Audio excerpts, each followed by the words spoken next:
जय हिंद दोस्तों। पीसीएस अभ्यास के इस ऑनलाइन प्लेटफॉर्म पर मैं शिवानी आप सभी का हार्दिक स्वागत करती हूँ। आज हम केमिस्ट्री का लेक्चर 2 पढ़ेंगे, जो कि इस पूरी साइंस सीरीज का लेक्चर नंबर 14 है। ठीक है, बायोलॉजी की सेपरेट लेक्चर नंबर दिए गए हैं और उसकी प्लेलिस्ट पे चैनल पर सेपरेट अवेलेबल है। तो इस वीक हम क्या कर रहे हैं, हम ऑल्टरनेट डे बायोलॉजी और केमिस्ट्री लेकर चल रहे हैं और इस वीक के एंड तक केमिस्ट्री खत्म हो जाएगी। तो आज ये जो अभी तक हमने केमिस्ट्री में जो टॉपिक कवर कर लिए हैं वो है परमाणु संरचना, रासायनिक एवं भौतिक परिवर्तन, विलयन, धातुएं, खनिज, अयस्क, गुणधर्म, उपयोग, मिश्र धातु। ये हमने लेक्चर 1 में कंप्लीट कर लिया था और आज की जो लेक्चर है उसमें हम 2 टॉपिक कवर करेंगे। एक तो है अधातुएं, दो नहीं एक्चुअली 3-4 टॉपिक हैं। अधातुएं, खाद्य संरक्षण, पोषण, औषधि आदि और उर्वरक। तो ये हो गया लेक्चर 2 केमिस्ट्री का L14। और L15 में हम पढ़ेंगे कार्बनिक रसायन और L16 में हम पढ़ेंगे विविध। ठीक है, तो इसके बाद केमिस्ट्री के 2 लेक्चर और आएंगे और केमिस्ट्री खत्म हो जाएगी और फिर नेक्स्ट वीक से हम सिर्फ बायोलॉजी कंटिन्यू करेंगे। चलिए, आज का जो टॉपिक है वो है नॉन मेटल्स, या जिसे अधातुएं बोलते हैं इंग्लिश में, हिंदी में। ठीक है, तो अधातुएं क्या क्या होती हैं? अधातुएं होती हैं diamond, oxygen, carbon, silicon, boron आदि। तो सबसे पहले हम देख लेते हैं कि अधातु की एक डेफिनेशन क्या होती है। अधातु वे तत्व हैं जो इलेक्ट्रॉनों को स्वीकार या प्राप्त करके ऋणात्मक आयन बनाते हैं। ठीक है, ये आप याद रखिएगा कि ऋणात्मक आयन बनाते हैं। अधातुओं के सबसे बाहरी कोश में आमतौर पर 4, 5, 6 या 7 इलेक्ट्रॉन होते हैं। ठीक है, तो 2 चीजें आप अधातुओं के बारे में याद रखिएगा। एक तो है कि ऋणात्मक आयन बनाते हैं और दूसरा क्या है कि 4, 5, 6 या 7 इलेक्ट्रॉन उनके सबसे बाहरी कोश में होते हैं। ये 2 चीजें अधातुओं के बारे में इंपॉर्टेंट है। अच्छा, जो 17 मेन अधातु तत्व अभी तक रिकॉग्नाइज किए गए, पहचान की गई हैं, तो इनके नाम भी अगर हो सके तो आप याद कर लीजिएगा।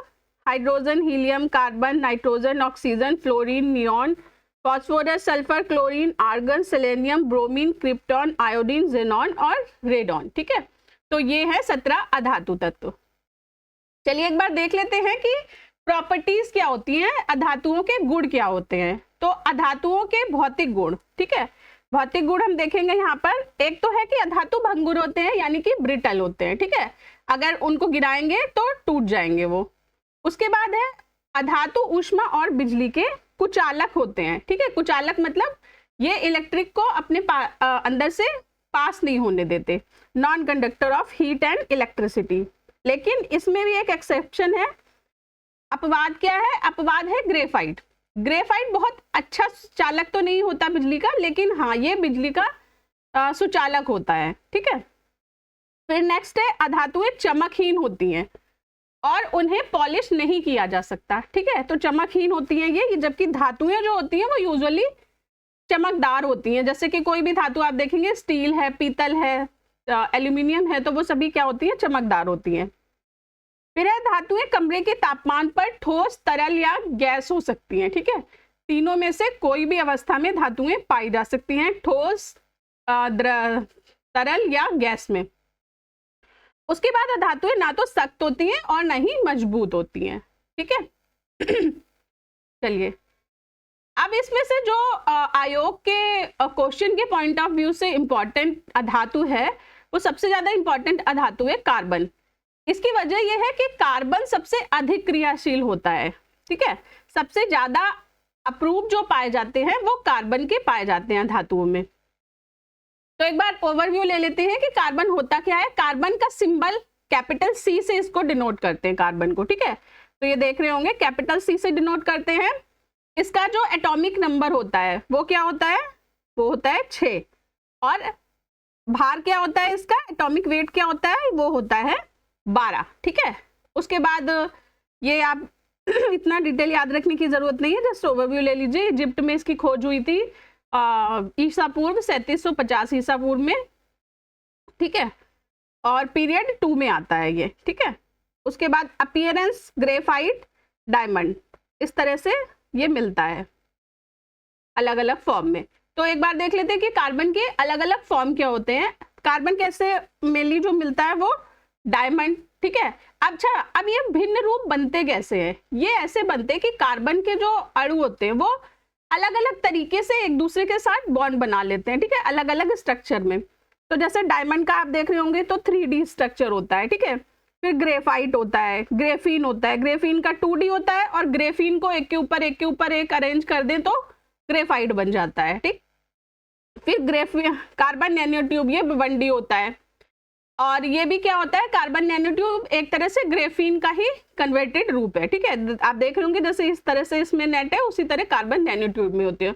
और कार्बन नैनोट्यूब का यूज कहाँ पर होता है? नैनो टेक्नोलॉजी में होता है, ठीक है। उसके बाद है फुलरीन।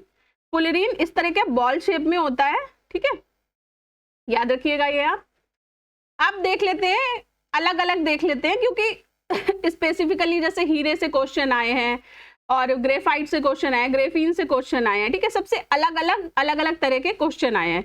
तो हम कार्बन के जितने भी अप्रूव अभी हमने मेन पढ़े हैं उनका एक बार जस्ट थोड़ा सा डिटेल देख लेंगे, जिसके बेसिस पे क्वेश्चन पूछे जा चुके हैं पीसीएस में और आरओ में।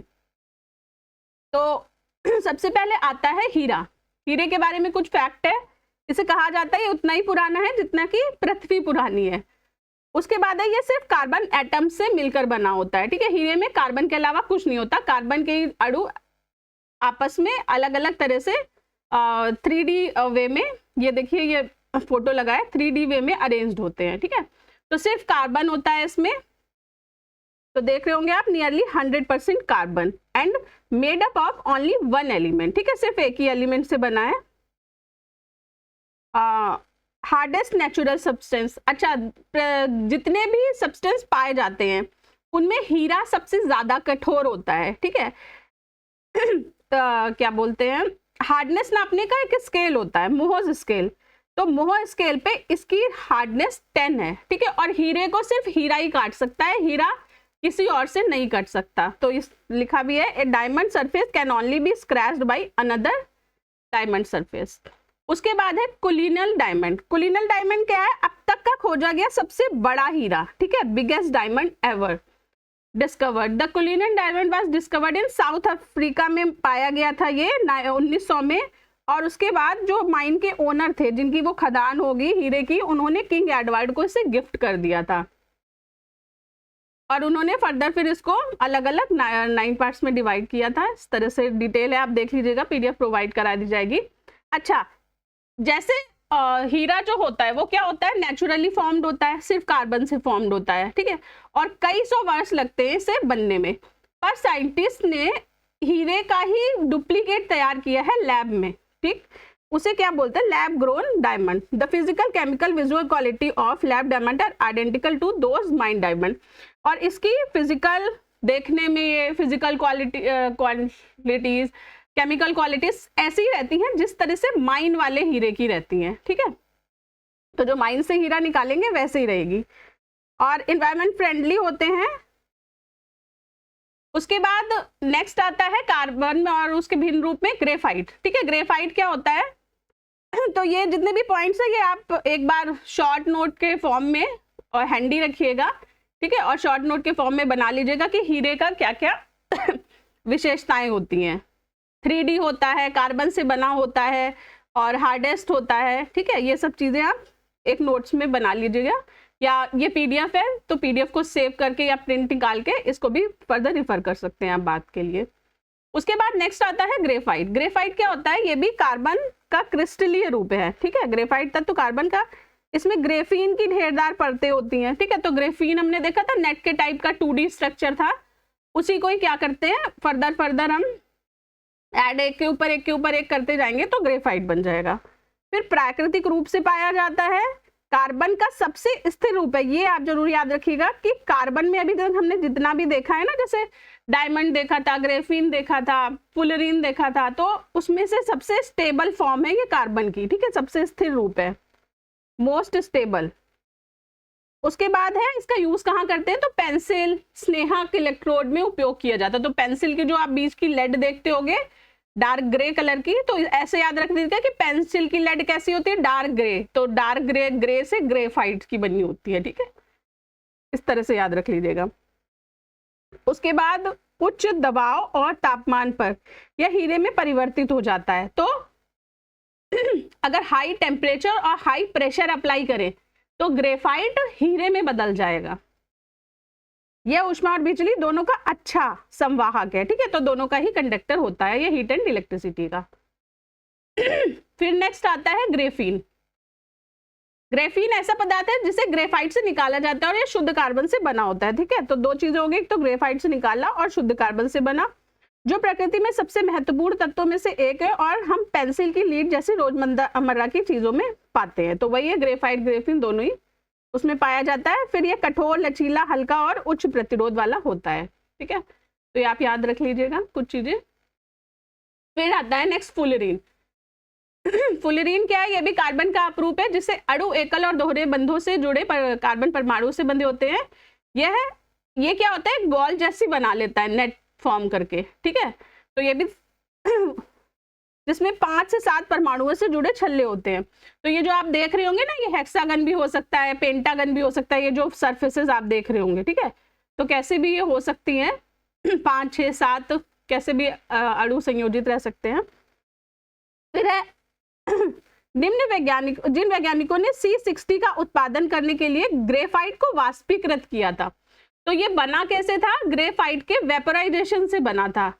उन्होंने नए कार्बन एलोट्रोप का नाम बकमिंस्टर फुलरीन, ठीक है, रखा। तो बकमिंस्टर फुलरीन के पीछे का रीजन क्या है? इसके आविष्कारक और वास्तुकार बकमिंस्टर के नाम पर इसका नाम बकमिंस्टर फुलरीन पड़ा था। चलिए क्वेश्चन देख लेते हैं। अब हमने जितनी भी कार्बन के अप्रूव पढ़े हैं तो उनके थ्योरी तो हमने कंप्लीट कर ली। अब उसके बेसिस पे क्वेश्चन देखते हैं। तो अब देखिए, सिर्फ हमने 4 स्लाइड पढ़ी है, ठीक है, कार्बन के अप्रूव की। अभी हमने थ्योरी में क्या पढ़ा है? सिर्फ 4 स्लाइड पढ़ी है। अब देखिए उससे कितने सारे क्वेश्चन सॉल्व हो जाएंगे आगे की स्लाइड्स के। तो आपको थ्योरी में बस एग्जाम के लिए करना क्या है, ये PDF रेफर करिए और क्विक एक ओवरव्यू ले लीजिए थ्योरी का, और उसके बाद मतलब क्वेश्चन अगर मन कर रहा है तो करिए, नहीं तो जितने भी क्वेश्चन दे रखे हैं घटना चक्र में वो थ्योरी से ही सॉल्व हो जाएंगे। फिर है निम्नलिखित तत्वों में कौन सा सर्वाधिक यौगिक निर्माण करता है? तो कौन करता है? कार्बन करता है, ठीक है। उसके बाद ऊष्मागतिकी रूप से कार्बन का सबसे स्थिर रूप, तो अभी हमने देखा था कौन सा था सबसे स्थिर रूप? ग्रेफाइट था। उसके बाद है निम्नलिखित में से कौन कार्बन से बना हुआ है? तो कार्बन से कौन बना हुआ है? ग्रेफीन बना हुआ है सिर्फ कार्बन से। कार्बन के अप्रूप हमने देखे थे, ठीक है। फिर ग्रेफीन होता है, ग्रेफीन क्या होता है? कार्बन का नैनो रूप होता है, ठीक है। ग्रेफीन का नैनो ट्यूब भी बनी थी ना ग्रेफीन से। अच्छा, निम्नलिखित में कौन सा पदार्थ सर्वाधिक मजबूत होता है? ठीक है, कौन सर्वाधिक मजबूत है? जर्मन सिल्वर, पीतल, स्टील, ग्रेफीन। तो सबसे मजबूत कौन है? ग्रेफीन है, ठीक है। फिर अधोलिखित में कौन सा कार्बन का अपरूप नहीं है? नहीं पूछ रहा है। तो हीरा है, ग्रेफाइट है, फुलरीन है, तीनों हमने देखे। ऑक्सो कार्बन नहीं है। अब ऑब्वियसली अगर ये बोलेंगे कि कार्बन का ऑक्सो आ रहा है तो ऑक्सो में क्या है? ऑक्सीजन होगी ना, तो यही नहीं है, फिर अप्रूव नहीं, ठीक है। तो इस तरह से होता है ऑक्सो कार्बन का, ठीक है। इसमें ऑक्सीजन कार्बन के साथ अटैच रहती है। उसके बाद है निम्नलिखित में कौन सा मूल तत्व है? मूल मतलब सिर्फ एक ही एटम से बना हुआ है। तो कौन बना है? हीरा बना है, ठीक है। हीरे में सिर्फ कार्बन रहता है। उसके बाद निम्नलिखित में से कौन सा पदार्थ पृथ्वी पर प्राकृतिक रूप से पाया जाने वाला सबसे कठोर पदार्थ है? सबसे कठोर कौन सा है? मोहर स्केल पे 10 होती थी उसकी हार्डनेस हीरे की, ठीक है। तो क्या हो गया आंसर? हीरा हो गया। पेंसिल का लेड है। अब पेंसिल का लेड किसके बना होता था? या तो ग्रेफीन का या ग्रेफाइट का, ठीक है। तो ए हो गया इसका आंसर, ग्रेफीन का, ठीक है। तो ये जो टिप होती है इसकी डार्क ग्रे कलर की होती है और ग्रे से ग्रेफाइट, ठीक है। उसके बाद कार्बन के तीसरे अपरूप की खोज 3 वैज्ञानिकों की टीम द्वारा की गई थी जिन्हें रसायन शास्त्र के नोबेल प्राइज से सम्मानित किया गया था। उसको चिन्हित कीजिए जो उस टीम में सम्मिलित नहीं था। तो ये क्वेश्चन आया है। तो इसमें है वर्ष 1996 में Robert F curl junior America के, हेरोल्ड डब्ल्यू क्रोटो ब्रिटेन तथा रिचर्ड टी स्मैली को फुलरीन्स, ठीक है, की खोज के लिए रसायन का नोबेल दिया गया था। फुलरीन का अप्रूप होता है जिसमें अणु संघनित रहते हैं। तो इसमें से कौन सा नाम नहीं है? इसमें फेमेन नहीं है, ठीक है। कर्ल भी हैं, ये है कर्ल, ठीक है। उसके बाद क्रोटो और स्मॉल, तीनों ही हैं, लेकिन इसमें फेमेन नहीं है। फिर है बकमिंस्टर फुलरीन है। क्या है बकमिंस्टर फुलरीन? कार्बन यौगिक का एक रूप जिसमें 60 कार्बन परमाणुओं का गुच्छ होता है, जो परस्पर पंचभुज या षटभुज से बने बहुपल की संरचना से। तो ये हेक्सागन या पेंटागन या 7 भी होते हैं इसमें, तो इस तरह से जुड़ा हुआ रहता है, ठीक है। C60। फिर क्या हो गया? फिर क्वेश्चन है निम्नलिखित युग्मों में कौन सा सुमेलित नहीं है? कौन सा सुमेलित नहीं है? तो फुलरीन्स फ्लोरीन युक्त कार्बनिक यौगिक। तो फ्लोरीन में फ्लोरीन नहीं होता, सिर्फ कार्बन से ही फुलरीन बना होता है, ठीक है। तो इसका यही हो गया, सुमेलित नहीं पूछ रहा था, तो आंसर क्या हो गया? ए हो गया, ठीक है। बाकी शुष्क बर्फ ठोस कार्बन डाइऑक्साइड होती है, ये अभी हम आगे देखेंगे। नीचे दिए गए युग्मों में कौन सा एक युग्म सुमेलित नहीं है? ठीक है, फिर से नहीं वाला आया है। तो सूखी बर्फ ठोस कार्बन डाइऑक्साइड, ठीक है। उसके बाद फुलरीन, फिर से वही आ गया, देखिए सेम क्वेश्चन रिपीट है, ठीक है। ये कब आया था? 2001। ये वाला देखिए कितने में आया? 2001 में आया, 2 में, 3 में, 2001, 3, ठीक है। और उसके बाद फिर से 2006 में सेम ही चीज को, क्वेश्चन को किसी और तरह से बनाकर डाल दिया। तो ये है इंपॉर्टेंस घटना चक्र करने की, कि आपको एक ट्रेंड पता चल जाता है रिपीटेड क्वेश्चन का, और एक जगह सारे प्रीवियस ईयर क्वेश्चन मिल जाते हैं। तो क्या हो गया? इसका आंसर डी हो गया, ठीक है। उसके बाद है निम्नलिखित पदार्थों को उनके पहली बार प्रयोगशाला में संश्लेषण के कालानुक्रमानुसार व्यवस्थित कीजिए। तो इसमें है कि केवलार की हुई थी 1965 में, उसके बाद फुलरीन की हुई थी 1985 में, उसके बाद है ग्रेफीन की हुई थी 2004 में, और फिर है 2019 में ब्लैक गोल्ड बनाई थी मुंबई टाटा इंस्टीट्यूट ने, ठीक है। तो अब ऑर्डर सबसे पहले क्या आ गया? 4 आ गया, फिर क्या आ गया? 4 के बाद आ गया 2, 4 के बाद 2 आ गया तो बी हो गया, ठीक है। फिर 3, फिर 1।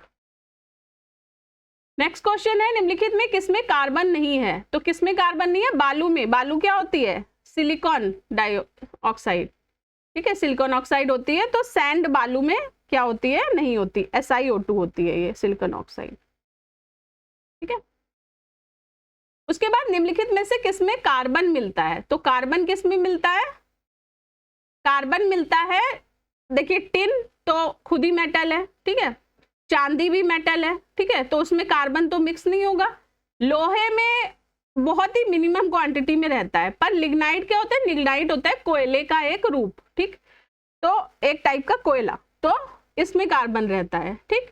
तो लिग्नाइट में ये देख लीजिए साइड में, ये कोयले के अलग अलग टाइप हैं, और इसमें और लिग्नाइट में 25 से 35% तक कार्बन पाया जाता है, ठीक है। और सबसे ज्यादा कार्बन किसमें पाया जाता है? ये भी याद रखिएगा, ये भी इंपॉर्टेंट है। एंथ्रासाइड में सबसे ज्यादा कार्बन मिलता है, ठीक है, 25% से अधिक, 85% से अधिक कार्बन होता है, और इसीलिए एंथ्रासाइड को बेस्ट क्वालिटी का कोयला माना जाता है, ठीक, ये चीज याद रखिएगा। उसके बाद है कार्बन की मात्रा अधिकतम होती है। अब ये चीज आप याद कर लें तो ज्यादा अच्छा है, ठीक है। तो किस में होती है कार्बन सबसे अच्छी, सबसे ज्यादा मात्रा में? ढलवा लोहे में। ढलवा किसमें? इस तरह के नक्काशीदार कामों में यूज किया जाता है ढलवा लोहा, पिग आयरन जिसे भी बोलते हैं इंग्लिश में।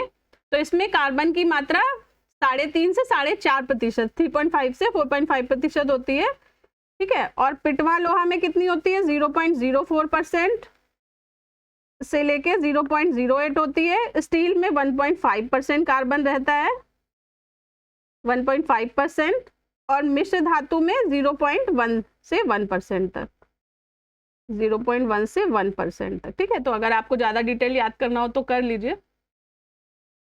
तो सबसे ज्यादा किसमें है? ढलवा लोहे में। ढलवा में कितनी है? 3.5 से 4%, 4.5% तक, ठीक है। चलिए नेक्स्ट क्वेश्चन देख लेते हैं। हीरे की बिक्री में भार की इकाई कैरेट होती है, 1 कैरेट बराबर होता है। तो ये भी याद करने वाला क्वेश्चन है, जो मानक तय किए गए हैं कि हीरे में जो कैरेट की इकाई होगी उसमें कैरेट किसके बराबर होता है, 200 मिलीग्राम के बराबर होता है। ठीक, ये याद रखिएगा, एक carat equals to 200 milligram. Clear. फिर निम्नलिखित कथनों पर विचार करें एवं नीचे दिए गए कूट से सही उत्तर चयन करें। तो सही उत्तर चयन करिए। क्या है, कैल्शियम फॉस्फेट की उपस्थिति जल को कठोर बना देती है और उपयोग योग्य नहीं रहता। तो सही है ये वाला कथन। हीरा तांबा तथा लोहे से कठोर है, तो हाँ है, हीरा सबसे कठोर होता है। ठीक है। उसके बाद वायु का मुख्य घटक ऑक्सीजन है, तो नहीं, वायु का मुख्य घटक क्या होता है, नाइट्रोजन होता है, ना कि ऑक्सीजन। लेकिन भूपर्पटी पर अगर पूछा जाए तो भूपर्पटी पर सबसे अधिक मात्रा में ऑक्सीजन उपस्थित रहता है। ठीक है, ये चीज याद रखिएगा। वायु में तो नाइट्रोजन सबसे ज्यादा है, लेकिन भूपर्पटी पर ऑक्सीजन सबसे ज्यादा है। फिर नाइट्रोजन वनस्पति घी के निर्माण में प्रयुक्त होता है। तो देखिए, जब भी वनस्पति घी बनाया जाता है तो वो हाइड्रोजन से बनाया जाता है, उस प्रोसेस को क्या बोलते हैं, हाइड्रोजनीकरण बोलते हैं। ठीक है, तो नाइट्रोजन का नहीं, हाइड्रोजन का यूज किया जाता है वनस्पति घी बनाने में। तो आंसर क्या हो गया, 1 और 2 हो गया। ठीक है। फिर नेक्स्ट क्वेश्चन है, निम्नलिखित में से कौन सूखा बर्फ कहलाता है, सूखा शुष्क बर्फ। तो कौन कहलाता है, याद रखिएगा, सॉलिड कार्बन डाइऑक्साइड कहलाती है। ठीक है, सॉलिड CO2 को क्या बोलते हैं, शुष्क बर्फ भी बोलते हैं। ठीक है, इस तरह से। तो आपने जैसे पार्टी या फंक्शन में देखा होगा कभी कभी कि नीचे से धुआं निकलता रहता है ना, तो उसमें भी ठोस कार्बन डाइऑक्साइड यूज की जाती है। या कभी बार वगैरह का सीन देखा होगा कि ड्रिंक के अंदर डाल देते हैं इसको, CO2 को, थोड़ा सा जैसे बर्फ की तरह होती है ना ठोस CO2, तो उसे डाल देते हैं तो उसमें से फ्यूम निकलने लगता है, धुआं निकलने लगता है ड्रिंक के अंदर से। फिर है कार्बन, हमने देख लिया। अब कार्बन के, तो देखिए कार्बन की 4 स्लाइड से हमने 20 क्वेश्चन कर लिए। ठीक है, सिर्फ 4 स्लाइड का हमने थ्योरी देखा है और उससे 20 क्वेश्चन हमारे निकल गए हैं। तो देख लीजिए रिवीजन के लिए कितनी इंपॉर्टेंट है ये स्लाइड्स। फिर नेक्स्ट आता है कार्बन के बाद हाइड्रोजन। ठीक है, हाइड्रोजन और उसके विभिन्न, तो इसको भी देख लेते हैं। हाइड्रोजन क्या होता है, सिंबल इसका कैपिटल H से इसको डिनोट करते हैं। एटॉमिक नंबर इसका 1 होता है और वेट भी इसका 1 ही होता है। ठीक है, उसके बाद 1766 में इसकी खोज हुई थी और उसके बाद ग्रुप 1 में है ये। ठीक है, अपीयरेंस कैसी होती है इसकी, कलरलेस होती है। फिर है ये कि हाइड्रोजन के कुछ आइसोटोप्स एक बार हम और देख चुके हैं पहले की क्लास में, एक बार फिर से देख लेते हैं।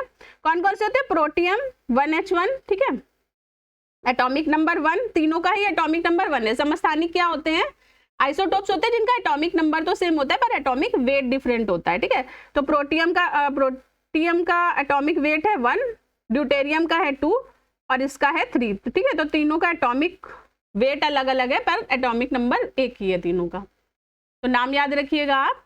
उसके अलावा ये कुछ अलग तरह की और हाइड्रोजन है कि कैसे होती हैं, तो अलग अलग यूजेस के लिए अलग अलग तरह की हाइड्रोजन का यूज किया जाता है। ऐसा नहीं होता कि हाइड्रोजन एक ही तरह की होती है और कोई सी भी हाइड्रोजन किसी भी काम में, कि मन किया तो गैस उससे कार भी चला दी, मन किया तो ट्रेन भी चला दी और मन किया तो सिलेंडर में भी भर दी। तो इस तरह से नहीं होता, हाइड्रोजन भी कई कैटेगराइज में डिफाइन होती है। तो ये आप देख रहे होंगे कि ब्लू हाइड्रोजन नेचुरल गैस से मिलती है, रिन्यूएबल एनर्जी से मिलती है ग्रीन हाइड्रोजन। ठीक है, तो इस तरह से अलग अलग ये हैं, आप देख लीजिएगा इनका डिटेल। उसके बाद है निम्नलिखित में विश्व में कौन सर्वाधिक पाया जाने वाला तत्व है। अब देखिए यूनिवर्स की बात हो रही है, तो तीनों में डिफरेंस आप याद रखिएगा। यूनिवर्स में कौन सा मिलता है, वायु में कौन सा मिलता है और भूपर्पटी में कौन सा मिलता है, तीनों में अलग अलग है। ठीक है, तो यूनिवर्स में तो हाइड्रोजन सबसे ज्यादा पाया जाता है।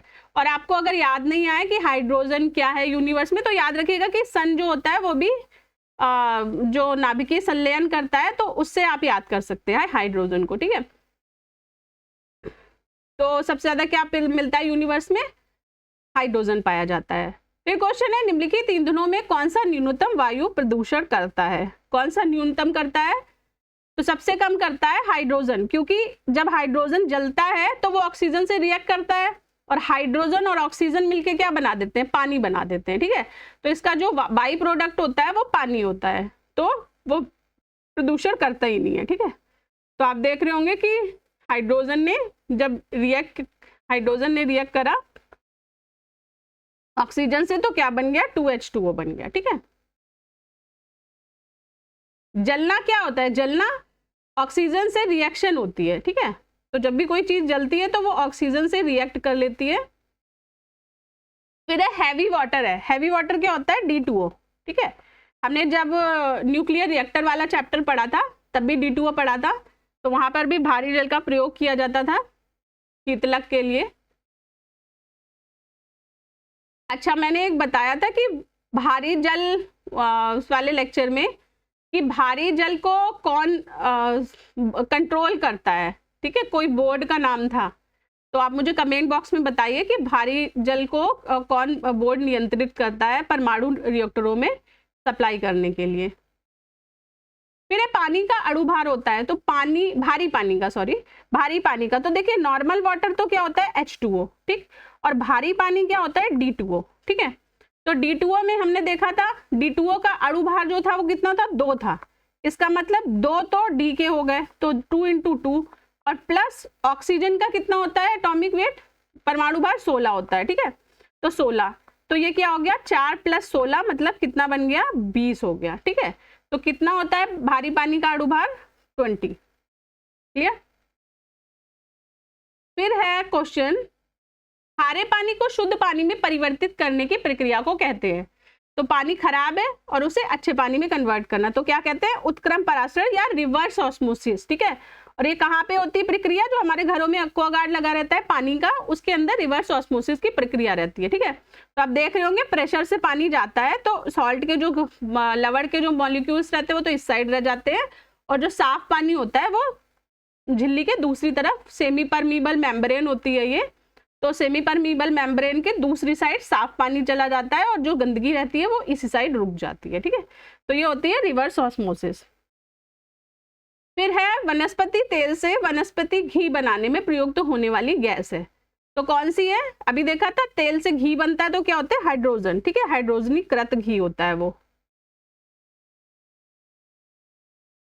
उसके बाद है ये देखिए इधर, वेजिटेबल ऑयल तो क्या है, अनसैचुरेटेड फैट है। ठीक है, पर जो वेजिटेबल घी बन गया, डालडा जिसको बोलते हैं, डालडा या धारा का भी आता है। ठीक है, तो उस तरह से क्या होता है, वो हाइड्रोजन से रिएक्ट करके ऑयल को फिर घी में कन्वर्ट करा जाता है, इसलिए बोलते हैं कि उसमें सैचुरेटेड फैट होता है और घी को खाना, डालडा को खाना हमारे लिए हानिकारक है। इसी तरह से जैसे बिलोना घी आपने बहुत सुना होगा कि बिलोना घी चल रहा है, जो देसी घी होता है बिलोना, तो बिलोना में क्या होता है, वो हाइड्रोजनीकृत घी नहीं रहता। तो जैसे घरों में हम जो घी बनाते हैं, जो लोगों को थोड़ा आइडिया होगा कुकिंग का, तो जो हम लोग घरों में घी बनाते हैं वो क्या करते हैं, दूध की मलाई उतार लेते हैं, उसके बाद उसका मक्खन बनाते हैं और उसे गर्म कर देते हैं। ठीक है, तो उसमें कोई हाइड्रोजनीकरण की प्रक्रिया नहीं होती। पर जो मार्केट से हम घी लाते हैं उसमें हाइड्रोजन का यूज किया जाता है, इसलिए वो जो बिलोना घी होता है वो उसी तरह से होता है, वो बिना हाइड्रोजन के बनाया जाता है बिलोना घी, तो वो नेचुरल तरीके से होता है और डाइजेशन में भी वो अच्छा रहता है। फिर है सल्फर, नाइट्रोजन, हेलोजन और अक्रिय गैसें। ठीक है, एक बार ये भी देख लेते हैं। तो इसमें जो सबसे इंपॉर्टेंट याद रखने वाली है वो आप याद रखिएगा, अक्रिय नोबल गैसेज होती है। नोबल गैसेज 7 होती है, इनके नाम याद कर लीजिए आप अच्छी तरह से। ठीक है, कौन कौन सी होती हैं, ये आवर्त सारणी के समूह 18 को बनाने वाले 7 रासायनिक तत्वों में से हैं। ठीक है, और कौन कौन से हैं ये, helium, neon, argon, krypton, xenon, radon और ओगेन्सन। ठीक है, तो ये 7 के फोटो भी नीचे लगे हुए हैं, helium, argon, neon, krypton, xenon, radon और ओगेन्सन। ठीक है, याद रखिएगा, इस तरह से यहाँ पर होते हैं आवर्त सारणी में ये। ठीक है, चलिए क्वेश्चन देख लेते हैं। निम्नलिखित में से कौन सा तत्व नोबल गैस नहीं है, कौन सा नहीं है इसमें से, एक्टिनियम नहीं है, बाकी के तीनों नोबल गैस है। फिर है गोताखोरों के सांस लेने संबंधी क्रिया में उपयोग की जाने वाली गैस है। तो जब देखा होगा कि पानी के अंदर गोताखोर जाते हैं तो वो अपने पीछे एक सिलेंडर कैरी करते हैं। ठीक है, तो ये तो सबको पता है कि उसमें ऑक्सीजन होती है जो कि सांस लेने में हेल्पफुल होती है, लेकिन ऑक्सीजन के साथ कौन सी दूसरी गैस होती है, तो वो होती है हीलियम। ठीक है, ना कि नाइट्रोजन। अगर हमें पता नहीं होता तो हम ऑब्वियसली ऑक्सीजन और नाइट्रोजन पे ही टिक करते हैं, क्योंकि वायुमंडल में भी ऑक्सीजन और नाइट्रोजन होती है जिसमें हम सांस लेते हैं। तो वो एकदम है ना कि जब तक मालूम नहीं है तब तक मतलब श्योर शॉर्ट है कि ऑक्सीजन नाइट्रोजन, पर याद रखिएगा O2 एंड H2, ठीक है, ऑक्सीजन और सॉरी हीलियम He, ऑक्सीजन और हीलियम होती है, ठीक है। फिर है क्वेश्चन, जल में आसानी से घुलनशील है, कौन सी है घुलनशील? ये है अमोनिया, ठीक, ये भी आप याद कर लीजिएगा कि सबसे इजीली कौन सी घुल जाती है गैस? अमोनिया। निम्नलिखित में से कौन सा हास्य गैस के रूप में प्रयुक्त होता है? हास्य गैस मतलब लाफिंग गैस, हंसी के लिए, ठीक है। तो कौन सी होती है? नाइट्रस ऑक्साइड होती है ये नाम आप याद रखिएगा, नाइट्रस ऑक्साइड। अच्छा देखिए, नाइट्रस ऑक्साइड जो गैस होती है, लाफिंग गैस, इसको मेडिकल पर्पस के लिए भी यूज किया जाता है। और कौन सा डॉक्टर इसको सबसे ज्यादा यूज करता है? इसको सबसे ज्यादा यूज करते हैं डेंटिस्ट।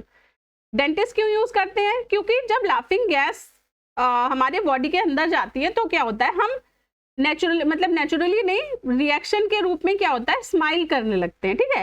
तो जब दांत की सर्जरी स्पेशली बच्चों की जब करनी होती है तो डॉक्टर क्या करते हैं, थोड़ा सा अमाउंट उनको सुंघा देते हैं लाफिंग गैस का, उसकी वजह से वो स्माइल करने लगते हैं और उनका मुंह आसानी से खुल जाता है। वो फटाफट सर्जरी करने के बाद फिर वो रिमूव कर देते हैं, ठीक है। तो डेंटिस्ट इसको बहुत यूज करते हैं और एनेस्थीसिया के लिए भी लाफिंग गैस का यूज किया जाता है, ये चीज आप याद रखिएगा। फिर क्वेश्चन है, निम्नलिखित में कौन सा सही नहीं है? कौन सा सही नहीं है? हंसाने वाली गैस नाइट्रिक एसिड है, तो नाइट्रिक नहीं, नाइट्रस, ठीक है, ये याद रखिएगा। तो ये डी गलत हो गया इसमें से, नाइट्रस ऑक्साइड, ठीक है। हंस, नाइट्रस, इस तरह से याद रखिएगा, हंसने से कि हंसते हैं ना, नाइट्रस से हंसते हैं हम। फिर है नाइट्रोजन मुक्ति से होता है, नाइट्रोजन मुक्ति मतलब रिलीज होती है जब, तो क्या होता है, स्थल मंडलीय एवं वायुमंडलीय नाइट्रोजन की मात्रा अप्रभावित रहती है, ठीक है।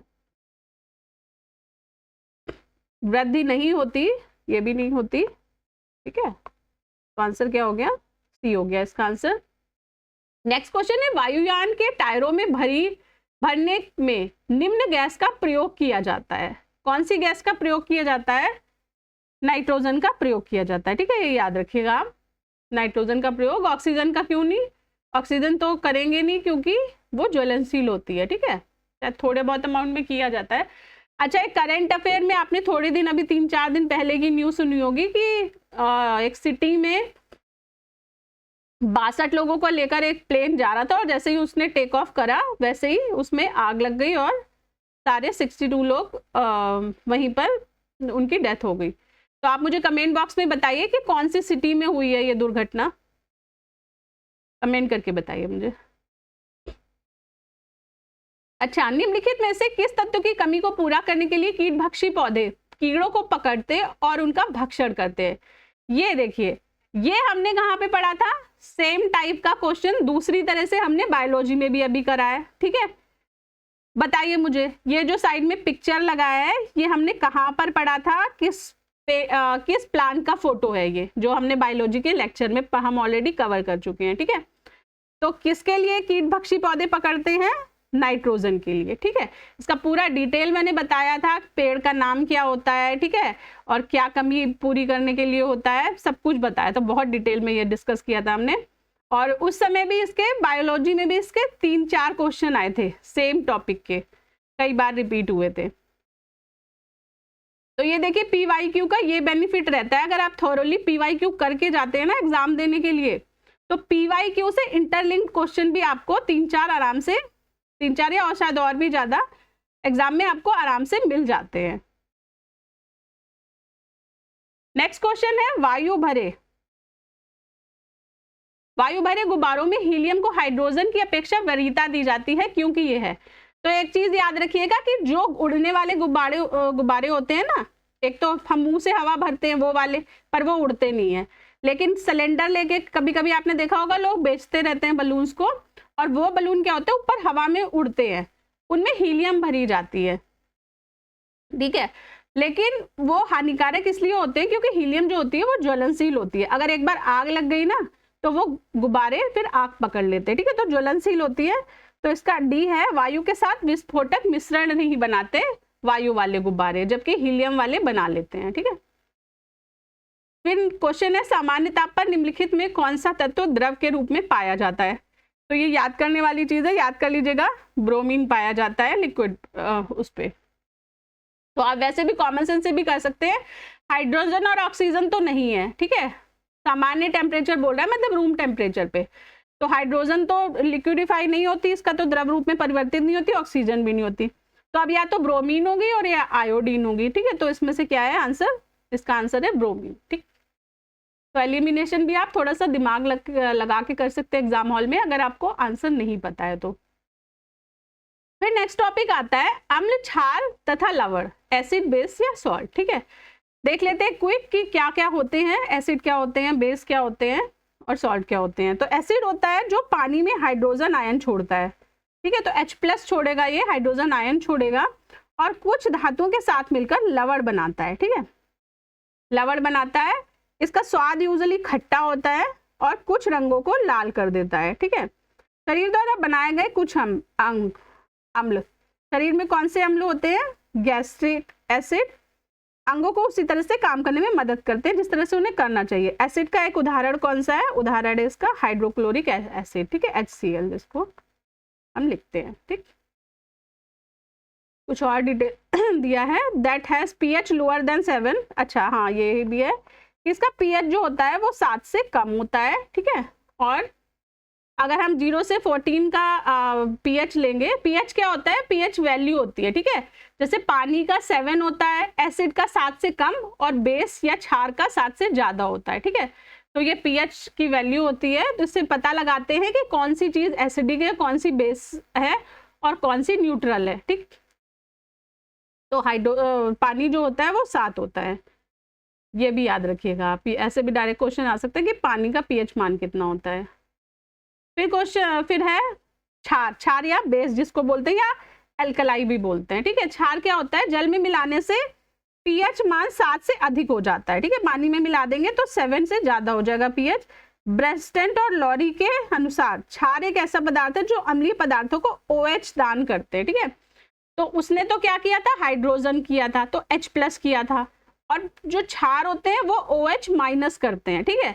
और H+ और OH- क्या करते हैं? H2O बना देते हैं और एक बाई प्रोडक्ट दूसरा बनाते हैं, सॉल्ट उसको बोलते हैं, ठीक है। क्षारक वास्तव में वे पदार्थ है जो अम्ल के साथ मिलकर लवक, क्षार अम्ल के साथ क्या क्या बनाते हैं? लवण और जल बना लेते हैं, ठीक है।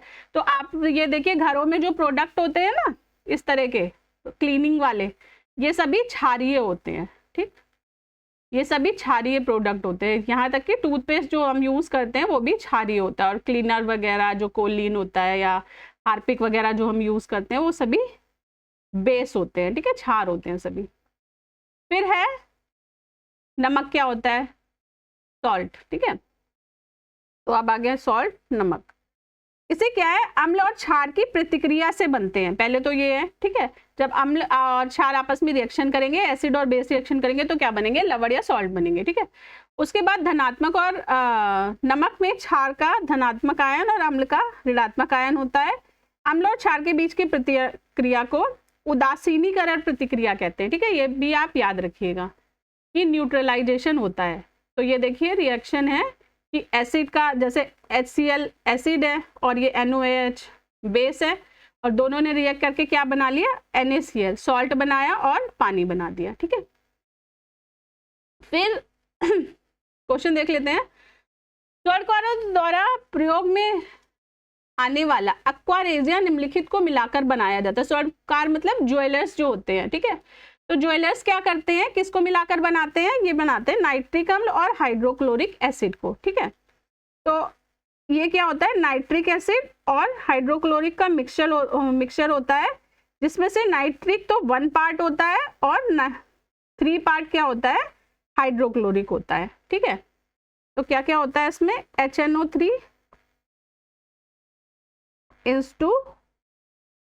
HCl, ठीक है, और 1 पार्ट इसमें नाइट्रिक एसिड हो गया और 3 पार्ट इसमें HCl हो गया। तो 1:3 के रेशियो में मिलाया जाता है और ये किसमें ज्वेलरी बनाने में यूज किया जाता है, मतलब उसका प्रोसेस होता है ज्वेलरी बनाने का। सूची 1 को सूची 2 से सुमेलित कीजिए। नेक्स्ट क्वेश्चन है, सूची 1 को सूची 2 से सुमेलित कीजिए तथा सूचियों के नीचे दिए गए कूट का प्रयोग करके सही उत्तर चुनिए। ठीक है, तो सही उत्तर चुनिए। क्या होगा? वॉशिंग सोडा क्या होता है? वॉशिंग सोडा होता है सोडियम कार्बोनेट। ठीक है, तो A का 4 हो गया। उसके बाद कास्टिक सोडा होता है सोडियम हाइड्रोक्साइड। ठीक है, तो A का 4 और B का 1 हो गया, तो A का 4 और B का 1। ठीक है, तो आंसर हमारा क्या हो गया? B हो गया। C का 2 नीला होता क्या होता है? Copper sulphate. और उसके बाद D का 3 हाइपो सोडियम थायोसल्फेट होता है। ठीक है, तो ये चारों याद रख लीजिएगा। अभी देखिए सेम ये जो मैच द फॉलोइंग है ना, इस पे इससे रिलेटेड भी कितने बार क्वेश्चन आ चुके हैं। फिर देखिए आ गया ये वाला, सूची 1 को सूची 2 से सुमेलित कीजिए तथा सूचियों के नीचे दिए गए कूट से सही उत्तर चुनिए। तो ब्लीचिंग क्या होता है? ब्लीचिंग पाउडर होता है कैल्शियम ऑक्सीक्लोराइड। ठीक, ये होता है। उसके बाद बेकिंग सोडा सोडियम बाइकार्बोनेट। ठीक, तो A का 3 और B का 1, A का 3 और B का 1, तो आंसर क्या हो गया हमारा? C हो गया। ठीक है, उसके बाद वॉशिंग पाउडर क्या होता है? वॉशिंग पाउडर होता है सोडियम कार्बोनेट। और प्लास्टर ऑफ पेरिस इसी का तो कैल्शियम सल्फेट।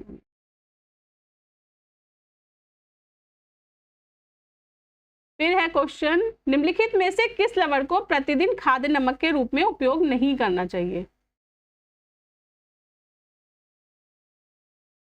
तो किसको नहीं करना चाहिए? आयोडीन युक्त नमक, समुद्री नमक, सेंधा नमक, संसाधित साधारण नमक।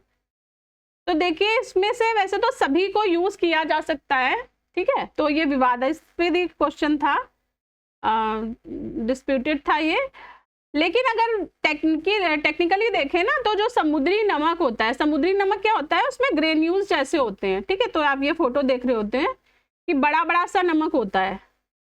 ठीक है, इस तरह का समुद्री नमक होता है। तो अगर इसको हम टेबल सॉल्ट की तरह यूज करना चाहेंगे तो हम इसे नहीं कर सकते। तो अगर आपको लगाना ही है इस तरह के उसमें आंसर क्वेश्चन में, तो क्या लगा देंगे? फिर समुद्री नमक लगा देंगे। वैसे तो इसमें से कोई भी सही आंसर नहीं, क्योंकि खाद्य योग पूछ रहा है, खाद्य नमक। तो खाद्य नमक तो मतलब ईटेबल जो होता है खाने योग्य, तो वो तो सभी हैं, चारों ही हैं। चलिए फिर क्वेश्चन है, ब्लीचिंग पाउडर में कौन सा रासायनिक यौगिक होता है? तो ये आप नाम याद रखिएगा, कैल्शियम ऑक्सीक्लोराइड। ठीक, नाम याद कर लीजिएगा। तो कौन सा होता है? B होता है ब्लीचिंग पाउडर। और इसका फॉर्मूला क्या होता है? CaClO2 ये होता है। ठीक है, फिर क्वेश्चन है, निम्नलिखित पदार्थों में कौन सा फोटोग्राफी में तथा एक एंटी क्लोर के रूप में भी प्रयुक्त होता है? तो फोटोग्राफी में कौन सा प्रयुक्त होता है? इसमें होता है सोडियम थायोसल्फेट। तो जैसे आपने देखी होगी ना कि पहले रोल आते थे, आजकल तो कोई फोटो मतलब इस तरह से आती ही नहीं है ज्यादा। कोई बहुत ही बड़ा ओकेजन हो तो भले ही हो कि फोटोग्राफर आता है और प्रिंट होते हैं, सबके हाथ में फोन है तो उसी से काम चलता है। पहले क्या होता था, जो फोटो प्रिंट होके आती थी ना, धुल के आती थी, जिसको बोलते फोटो धुलने गई है, तो वो फोटो धुलने के लिए किसका यूज होता है? सोडियम थायोसल्फेट का यूज किया जाता है, ये याद रखिएगा आप। फिर है, फोटोग्राफी में स्थिर करने के रूप में प्रयुक्त होने वाला रासायनिक पदार्थ है। तो कौन सा रासायनिक पदार्थ है? ये है सोडियम थायोसल्फेट। ठीक, 2 बार क्वेश्चन आया है इसका। उसके बाद है क्वेश्चन, फोटोग्राफी की प्लेट पर निम्न में से किसकी परत चढ़ाई जाती है? तो फोटोग्राफी प्लेट पर ये जो रोल आप देख रहे होंगे, पहले ये भी डलता था फोटो, उसमें कैमरे के अंदर रोल डाला जाता था। तो इसमें किसकी परत चढ़ाई जाती है? सिल्वर ब्रोमाइड की। ठीक, ये याद रखिएगा, AgBr। फिर है, निम्नलिखित में से कौन सा सही सुमेलित नहीं है? कौन सा सही सुमेलित नहीं है? तो ये है सिल्वर ब्रोमाइड कृत्रिम प्रकाश संश्लेषण। ठीक है, इसका उपयोग ये नहीं होता, इसका किसमें? फोटोग्राफी में यूज किया जाता है। सिल्वर आयोडाइड का सही है कृत्रिम वर्षा।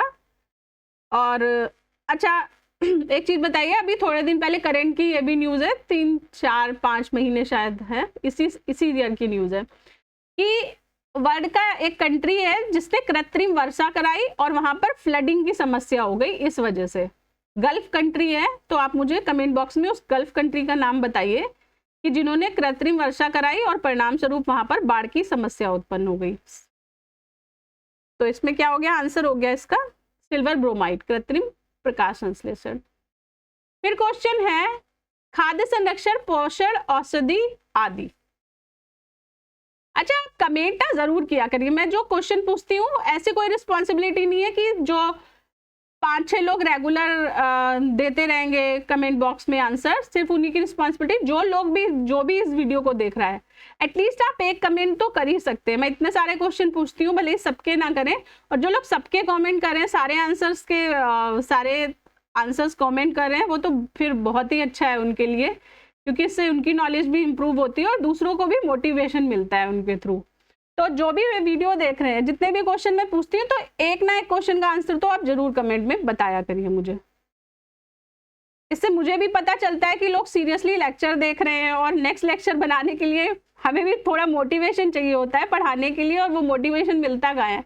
मोटिवेशन आप लोगों के कमेंट से ही मिलता है हम लोगों को, क्योंकि हम लोग ऐसे डायरेक्ट स्टूडेंट से तो इंटरेक्ट कर नहीं रहे हैं पढ़ाने के लिए कि क्लासरूम में पढ़ा रहे हैं तो तुरंत ही स्टूडेंट बता देंगे।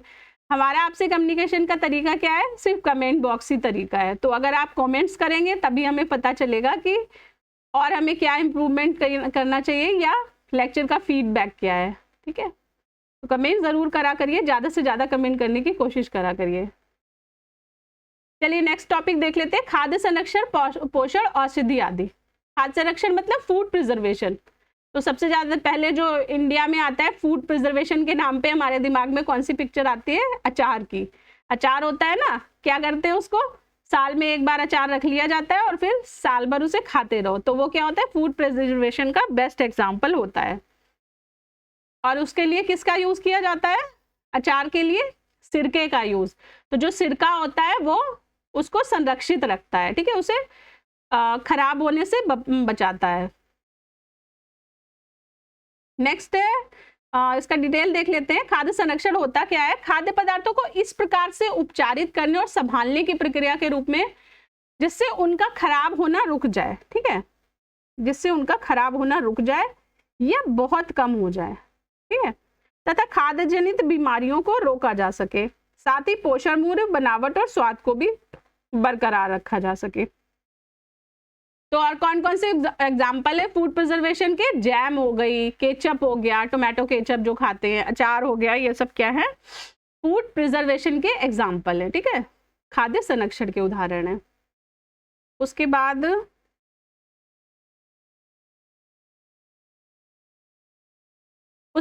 क्वेश्चन देख लेते हैं, खाद्य पदार्थों के परिरक्षण हेतु निम्न में से किस रसायन को प्रयुक्त किया जाता है?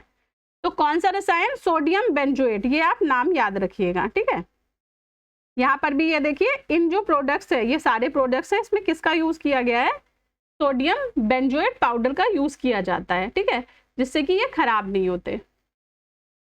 फिर खाद्य पदार्थों के परिरक्षण हेतु निम्न में से कौन सा प्रयुक्त होता है? तो फिर से वही है, सोडियम बेंजोइक या बेंजोइक अम्ल भी उसको बोलते हैं, दूसरा नाम क्या है? बेंजोइक अम्ल, ठीक है। आलू के चिप्स प्लास्टिक के थैलों में संकुलित किए जाते हैं, तो इसमें कौन सा गैस भरी जाती है? याद रखिएगा, नाइट्रोजन, ठीक है, नाइट्रोजन वातावरण में संकुलित किए जाते हैं। उसके बाद है प्रशीतन, खाद्य परिरक्षण में मदद करता है। प्रशीतन का मतलब कोल्ड स्टोरेज जो होता है, तो फल और सब्जियों को कोल्ड स्टोर में रख दिया जाता है और फिर वो ज्यादा दिन तक खराब नहीं होती। और हमने पहले के भी जो लेक्चर पढ़ा था फिजिक्स में, उसमें क्या पढ़ा था कि क्या हो जाता है कोल्ड स्टोर में, क्या हो जाता है, तो उसकी श्वसन दर जो होती है सब्जियां या फलों की, वो कम हो जाती है, ठीक है। तो श्वसन दर के ह्रास की वजह से फल और सब्जियां जल्दी खराब नहीं होती, और इसकी स्किन जो होती है, त्वचा जो होती है फल और सब्जियों की, वो ढीली नहीं पड़ती, ठीक। तो इसका आंसर क्या है? जैव रासायनिक अभिक्रियाओं की दर को कम करके। तो वही है, श्वसन दर का ह्रास हो जाता है, मतलब जैव रासायनिक अभिक्रिया में कमी हो जाती है, ठीक। तो बी हो गया इसका आंसर। फिर एक कच्ची चीनी को रंग विहीन करने हेतु जिस चारकोल का प्रयोग किया जाता है वह है। तो याद रखिएगा कि कच्ची चीनी के लिए आपको लग रहा होगा कि एनिमल चारकोल नहीं होगा क्योंकि चीनी तो वेजिटेरियन है, लेकिन कच्ची चीनी को जो चीनी बनाई जाती है ना, उस प्रोसेस में एनिमल चारकोल का यूज होता है। इसलिए यह भी विवाद का विषय है कि चीनी वेजिटेरियन है या नॉन वेजिटेरियन, क्योंकि उसकी प्रोसेसिंग में एनिमल से बनने वाले चारकोल का यूज होता है। ठीक, तो बोन चारकोल को भी बोलते हैं बोन चार, जो कि नेचुरल कार्बन भी जिसको बोलते हैं। ठीक है, तो इस क्या होता है, डीकलराइजिंग करने के लिए, तो जब गन्ने को पिघलाया जाता है, गन्ने को गर्म करके चीनी बनाई जाती है, तो पहले उसका रंग सफेद नहीं रहता, उसे सफेद करने के लिए क्या होता है, उसमें बोन चारकोल या एनिमल चारकोल का यूज किया जाता है। फिर है शहद का प्रमुख घटक है। शहद का प्रमुख घटक क्या है, फ्रक्टोज है। ठीक है, तो शहद का मेन घटकों में क्या क्या है ये देख लीजिए आप कि शहद में क्या क्या होता है। तो फ्रक्टोज तो होता है 38.2%, ठीक है, ग्लूकोज 31.3%, सुक्रोज 1.3, माल्टोज 7.1 और जल 17.2%। ठीक है, तो ये होता है शहद का स्ट्रक्चर। तो सबसे ज्यादा इसमें क्या है, फ्रक्टोज है, 38.2% होता है। फिर है नीचे दो कथन दिए गए हैं जिनमें एक को कथन और दूसरे को कारण माना गया है। तो क्या है, सुक्रोज की अपेक्षा प्रतीप शर्करा अधिक मधुर होती है। प्रतीप शर्करा मतलब इनवर्ट शुगर। ठीक है, तो ये सही होती है। ठीक है, प्रतीप शर्करा इस तरह से होती है। उसके बाद प्रतीप शर्करा को सुक्रोज के जल अपघटन से प्राप्त किया जाता है, तो ये भी सही है। इनवर्ट शुगर जो होती है वो जो नॉर्मल शुगर होती है, सुक्रोज को उसके जल अपघटन से प्राप्त किया जाता है। ये चीज आप याद रखिएगा। ठीक है, इसकी और इसको वन लाइनर के रूप में अपने नोट्स में इंक्लूड कर लीजिएगा।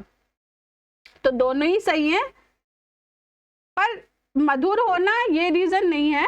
ठीक है, तो क्या हो गया, दोनों सही है लेकिन इसकी सही व्याख्या नहीं करता। ठीक है, ये हो गया, मतलब ऐसा नहीं कि वो जल अपघटन से प्राप्त हुआ जाता है इस वजह से वो मीठा ज्यादा है, वो उसकी प्रॉपर्टी है मीठा होना, ना कि उसके बनने का रीजन है। फिर है निम्नलिखित यौगिकों में कौन सा एक शांतिकारक औषधि के रूप में प्रयुक्त किया जाता है। शांतिकारक औषधि मतलब देखिए कभी कभी आपने देखा होगा मिर्गी आती है, मिर्गी के दौरे पड़ते हैं लोगों को। ठीक है, तो उसमें मिर्गी के दौरे को शांत करने के लिए इस औषधि का यूज किया जाता है, मतलब एक यूज मिर्गी का दौरा भी होता है। ठीक है, तो वो कौन सी है, वो है पोटेशियम ब्रोमाइड, ये याद रखिएगा। ठीक है, तो पोटेशियम ब्रोमाइड एक नमक है जिसका इस्तेमाल 19वीं सदी के अंत और 20वीं सदी की शुरुआत में एंटी कॉन्वल्सेंट और शामक के रूप में किया गया था। ठीक है, और जिसका इस्तेमाल अमेरिका में 1975 तक बिना डॉक्टर के पर्चे के लिए किया जाता था। पर आज की डेट में क्या है, आज डॉक्टर का प्रिस्क्रिप्शन जरूरी होता है इसको खरीदने के लिए। फिर नेक्स्ट क्वेश्चन है, निम्नांकित में से कौन सा रक्त के हीमोग्लोबिन के साथ अनुत्क्रमणीय संश्लेषण बनाता है। तो कौन बनाता है, कार्बन मोनोऑक्साइड। ठीक है, और ये जानलेवा गैस भी होती है। कार्बन मोनोऑक्साइड याद रखिएगा, ये जानलेवा भी होती है, तो बहुत ही जहरीली और प्राणघातक गैस होती है कार्बन मोनोऑक्साइड।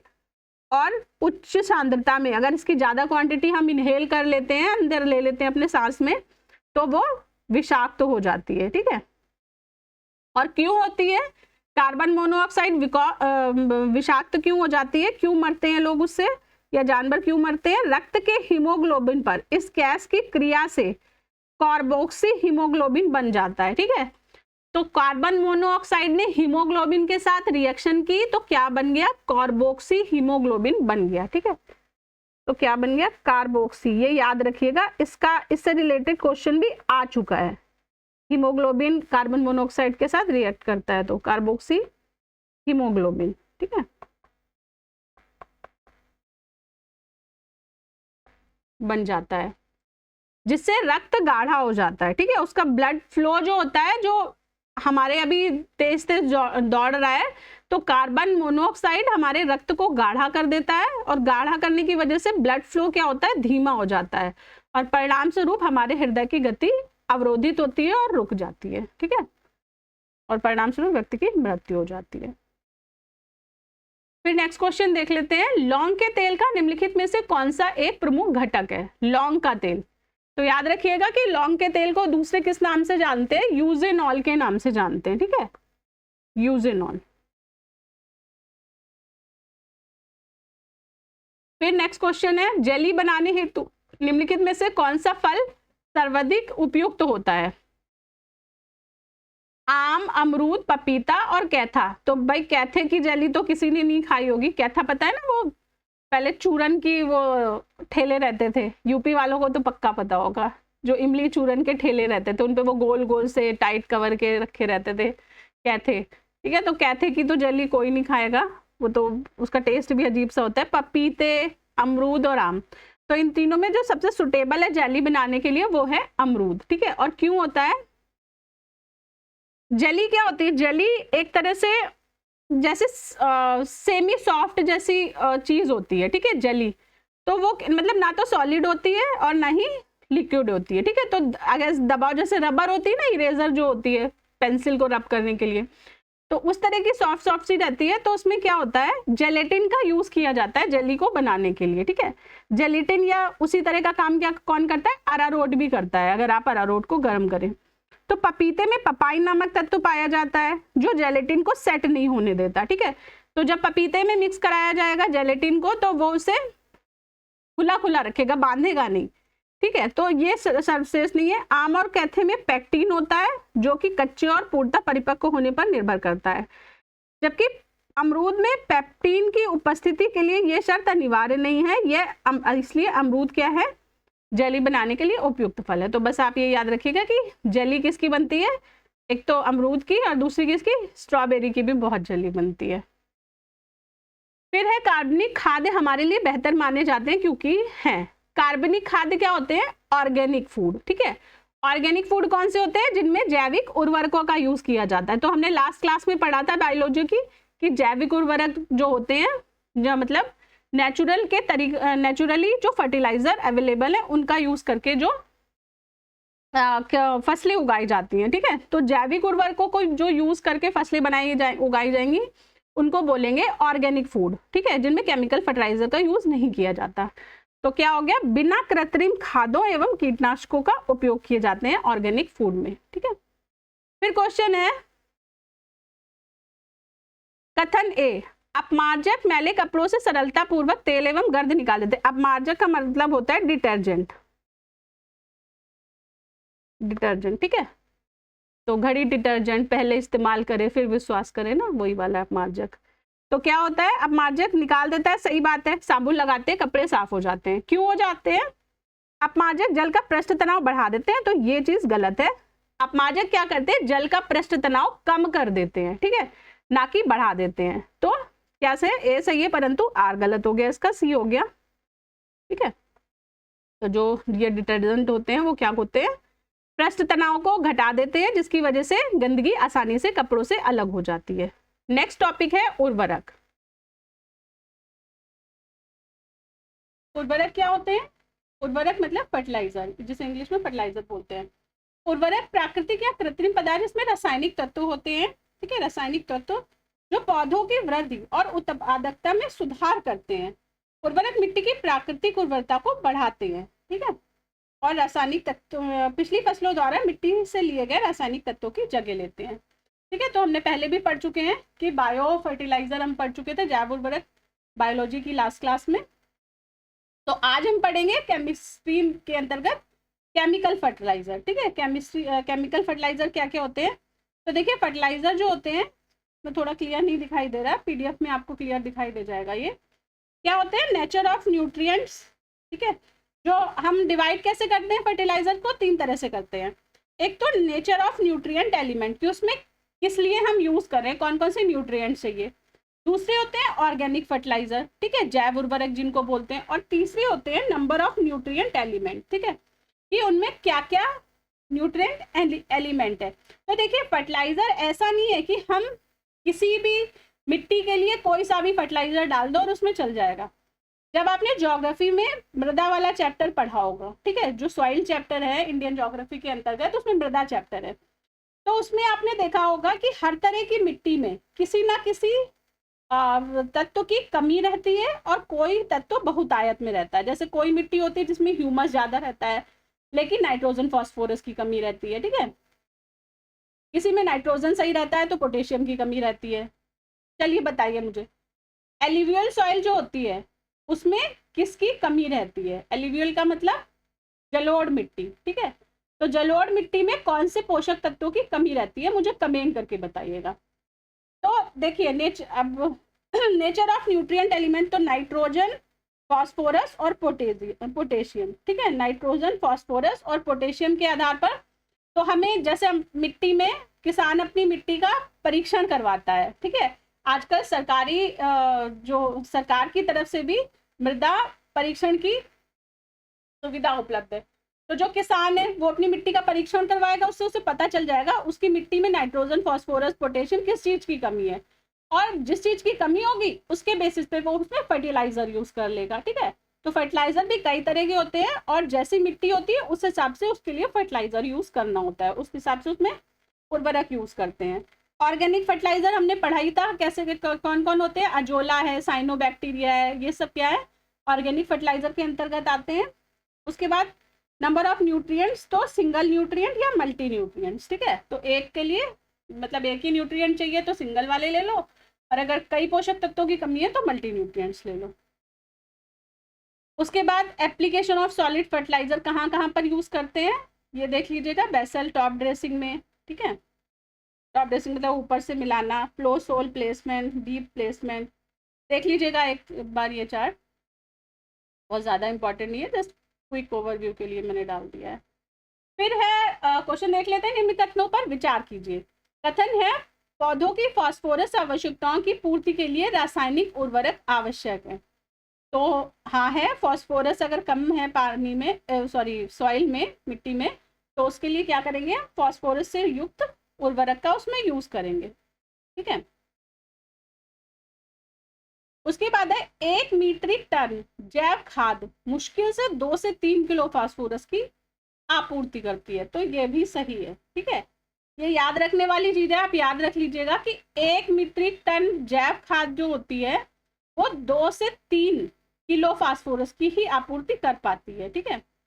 तो क्या है, उसके लिए मतलब इतनी ज्यादा क्वांटिटी में जैव खाद डालनी पड़ेगी, तो बजाय उसके कम क्वांटिटी की रासायनिक उर्वरक किसान यूज करते हैं।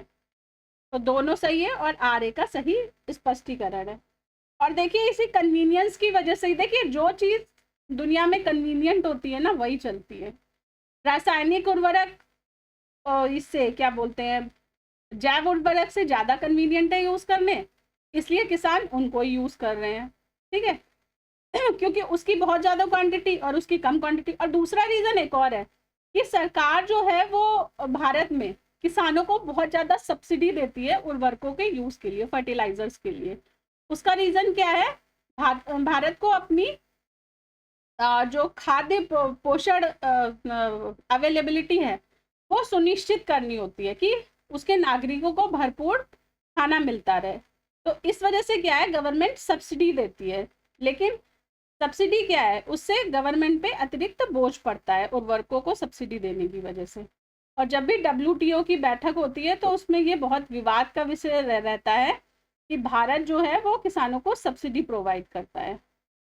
तो वोट बैंक की वजह से या जो बोलिए करनी पड़ती है भारत को, पर वो बेनिफिशियल नहीं है भारत के लिए।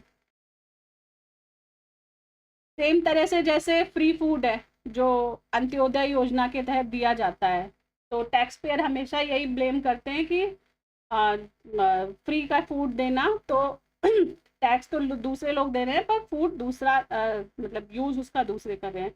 पर सरकार है तो कल्याणकारी योजनाओं के अंतर्गत नागरिकों का हित सुनिश्चित करना ये सरकार की जिम्मेदारी होती है, और ये लोकतंत्र का आवश्यक अंग भी है। तो इसलिए जो भी हैं सब्सिडी देना या अंत्योदय योजना के अंतर्गत फ्री फूड देना, ये सभी भारत के जो मूल चीज़ें हैं, मूल प्रिंसिपल्स हैं, उनके अंतर्गत आते हैं। तो उसको ब्लेम मत करिएगा। आप भी कभी आंसर राइटिंग अगर मेंस का लिखते हैं तो इन चीज़ों को ब्लेम नहीं करना है, बस एक अच्छी उसका जो क्या बोलते हैं, एक सब्स्टिट्यूट सुझाना है मेंस की आंसर राइटिंग में। चलिए मैं छोड़िए, अभी प्री पास आ रहा है, प्री की तैयारी कर लेते हैं। नेक्स्ट क्वेश्चन है, पोषक तत्व जो उर्वरकों द्वारा प्रदान नहीं किया जाता वह है। कौन सा नहीं प्रदान किया जाता उर्वरकों द्वारा? तो नाइट्रोजन, नत्रजन मतलब नाइट्रोजन, क्लोरीन भी किया जाता है, फास्फोरस भी, हाइड्रोजन नहीं किया जाता। ठीक है, तो नहीं पूछ रहा था तो हाइड्रोजन इसका आंसर हो गया। फिर नेक्स्ट क्वेश्चन है, निम्नांकित में से कौन सा उर्वरक मृदा में सर्वाधिक अम्ल छोड़ता है? तो कौन सा अम्ल छोड़ता है? अमोनियम सल्फेट छोड़ता है। ठीक है, फिर क्वेश्चन है यूरिया है, तो यूरिया क्या है? यूरिया है नाइट्रोजन युक्त कार्बनिक यौगिक, ये याद रखिएगा, नाइट्रोजन होती है यूरिया में मेनली। ठीक है, तो आपने देखा भी होगा उस पर लिखा रहता है नाइट्रोजनीकृत यूरिया। तो ये देखिए, ये स्ट्रक्चर होता है यूरिया का, क्या होता है इसका फॉर्मूला? CONH2 का होल ट्वाइस। ठीक है, ये इस तरह से एटॉमिक स्ट्रक्चर है। फिर नेक्स्ट क्वेश्चन है, निम्नलिखित रासायनिक उर्वरकों में से कौन 20 डिग्री सेंटीग्रेड 20 डिग्री सेंटीग्रेड पर जल में अपेक्षाकृत अधिक घुलनशील है? तो कौन घुलनशील है? ये है यूरिया। ठीक है, ये भी याद रख लीजिएगा आप।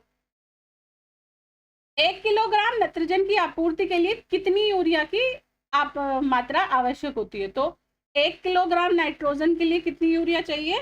2.2 किलोग्राम। और 3 किलोग्राम के लिए कितनी चाहिए होगी? लगभग 6, तो मतलब लगभग 2.25 गुनी क्वांटिटी, आप 2 गुनी 2.25 गुनी कर लीजिए।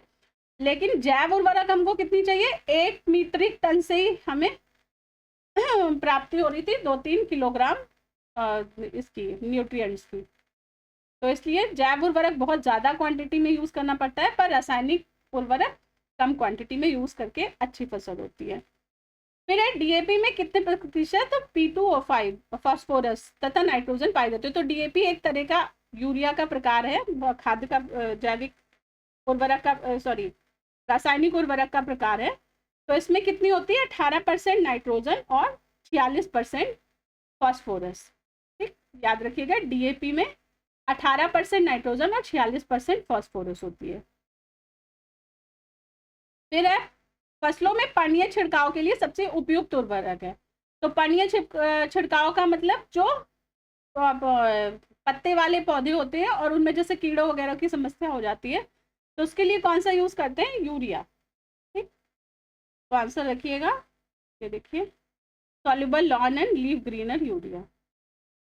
तो पत्तेदार के लिए, पानीय छिड़काव के लिए भी इसका यूज किया जाता है। चलिए, आज की क्लास यहीं पर खत्म होती है। अब केमिस्ट्री की 2 क्लासेस और बची हैं, तो ऑल्टरनेट डे करके इस वीक में इसको ख़त्म कर देंगे, और कल बायो की क्लास आएगी, और नेक्स्ट वीक से फिर कंटिन्यूसली बायोलॉजी सिर्फ चलेगी। चलिए, नेक्स्ट क्लास में फिर मिलती हूँ, तब तक के लिए।